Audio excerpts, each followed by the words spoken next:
Hello friends, இன்னைக்கு பாண்டியன் நல்லா நினச்சி ஷார்ட்டாக ரிவ்யூ பார்க்கலாம். பாண்டியன் வந்து காலையில் வாக்கிங் போயிட்டுருக்காரு. அப்போ வேணுன்னே வந்து கோமதியோட அண்ணனுங்க வந்து அவங்கள வழிமறித்து இந்த மாதிரி என் தம்பிக்கு நீங்கள் எப்படி கல்யாணம் பண்ணி வைக்கலாம், அந்த கல்யாணம் நடக்கக்கூடாது அப்படி சொல்லிட்டு பிரச்சனை பண்ணுறாங்க. என் மச்சான் நான் கல்யாணம் பண்ணி வைக்க தான் போகிறேன், நீங்கள் பார்க்க தான் போகிறீங்க, என்ன பண்ணுவீங்க, மிஞ்சி மிஞ்சி போனால் நிறுத்த ட்ரை பண்ணுவீங்க, பண்ணுங்க, அதேமாரி அவன் கல்யாணத்தை நான் நடத்துகிறேன்னு சொல்லிட்டு சவால் விட்டு போயிடுறாரு. அடுத்த சீனில் வீட்டுக்கு வந்துட்டு நிச்சயத்துக்கு தேவையான பொருள், புடவை, நகை என்னெல்லாம் வாங்கணுமோ எல்லாம் வாங்குங்க அப்படின்னு சொல்லவும் நானும் போவோம் மச்சான் பழனி கேட்க, அதெல்லாம் வேணாம், எல்லாரும் போயிட்டா வேலை யாராக பார்க்குறது கடையில் அப்படின்னு சொல்லிட்டு கூட்டிகிட்டு போகணும்னு நினைக்கிறாரு. எனக்கு மட்டும் விடுதலையே இல்லை அப்படின்னு பழனி புலம்புறாரு.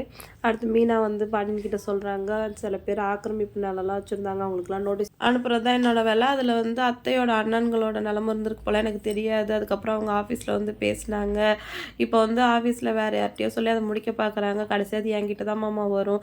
ஆனால் நான் வந்து இதுக்கு வளைஞ்சு கொடுக்க மாட்டேன். இந்த பிரச்சனை வீட்டுக்கு வந்தால் நீங்கள் ஏதாவது நினச்சிப்பீங்களோன்னு தான் அவங்கக்கிட்ட சொன்னேன்னு சொல்லவும், என் மருமகன் நேர்மையாக இருக்காங்கிறது எனக்கு பெருமையாக இருக்குமா, நீ யாருக்கும் பயப்படாத, உனக்கு என்ன சரின்னு தோணுதோ அதை பண்ணு, என் மருமக வந்து லஞ்சம் வாங்கலன்னு சொன்னால் எனக்கு எவ்வளோ பெருமையாக இருக்கும் அப்படின்னு சொல்லிட்டு பிரச்சனை எதுனாலும் மாமா பார்த்துறேன் பண்ணி தைரியமாக இரு சொல்லிட்டு கிளம்பிடுறாரு. அதுக்கப்புறம் எல்லாருமே அவங்க வேலையை பார்த்துட்டு கிளம்பிடுறாங்க. ராஜிக்கிட்ட வந்து கதிர், பாத்தியா எங்கள் அப்பா எப்படி சொல்கிறாரு சொல்லிட்டு, நீயும் நாளைக்கு கஷ்டப்பட்டு போலீஸ் ஆகிட்டா அவர் ஒன்றை நினச்சி பெருமைப்படுவார், அவர் பெருமைப்படுத்துறதுக்காவது நீ இப்படியாவது போலீஸ் ஆகிடும் அப்படின்னு சொல்கிறாரு.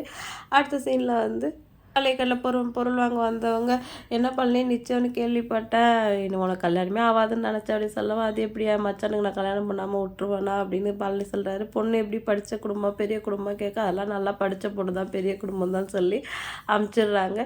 பாத்தியா ஊரில் எல்லாம் எப்படி இருக்காங்க சொல்லிட்டு கடையில் இருக்கிறவங்கிட்ட வந்து பாண்டியன் சொல்கிறாரு, எல்லாரும் அப்படிதாயா அப்படின்னு சொல்லிட்டு இருக்கும்போதே பழனி, மாமா நீங்கள் வந்து இவ்வளோ தான் என் கல்யாணத்தை எடுத்து நடத்துவீங்கன்னு நான் நினைக்கவே இல்லை அப்படின்னு பழனி சொல்கிறாரு. அது எப்படி கல்யாணத்தை நான் விட்டுருவேன், எங்களுக்கு கல்யாணம் ஆகி இந்த வீட்டுக்கு நாங்கள் வந்தப்போ 9 வயசு தான் உனக்கு, அப்போ அக்கா வேணும், எங்கள் பின்னாடியே வந்தவொடனே என்ன அவங்க அண்ணனுங்க பண்ண பிரச்சனை இவ்வளோ நாள் உனக்கு கல்யாணம் பண்ண முடியாமல் போச்சு, அதுக்காக பண்ணாமலே விட்டுருவோண்ணா அப்படின்னு சொல்லிட்டு பாண்டியன் சொல்கிறாரு. அடுத்து பாண்டியன் வீட்டுக்கு வராங்க. வெளில சீரியஸ் எல்லாம் பார்த்தோன்னே பழனிக்கு ஹாப்பி ஆகிடுறாரு. என்ன மாமா இதெல்லாம் இன்னும் நிச்சயத்துக்கு அப்படி கேட்க, இல்லை பக்கத்து ஊரில் ஒருத்தவங்க கல்யாணம் பண்ணுறாங்க, அங்கே இடம் இல்லை, நீங்கள் ஒன்றாந்து வச்சுருக்காங்க சொல்லிட்டு பண்ணி கிண்டல் பண்ணுறாரு. அப்புறம் உள்ளே போனவொடனே எல்லாருமே வந்து ஹாப்பியாக பேசிகிட்டு இருக்காங்க. இன்றைக்கி எபிசோட் வந்து இதோட முடிஞ்சிச்சு. நாளைக்கு நல்லா நடக்குது, வெயிட் பண்ணி பார்க்கலாம். வீடியோ எபிசோட் லைக் பண்ணிக்கோங்க. இன்னொரு வீடியோவில் மீட் பண்ணலாம். டாடா பாய்.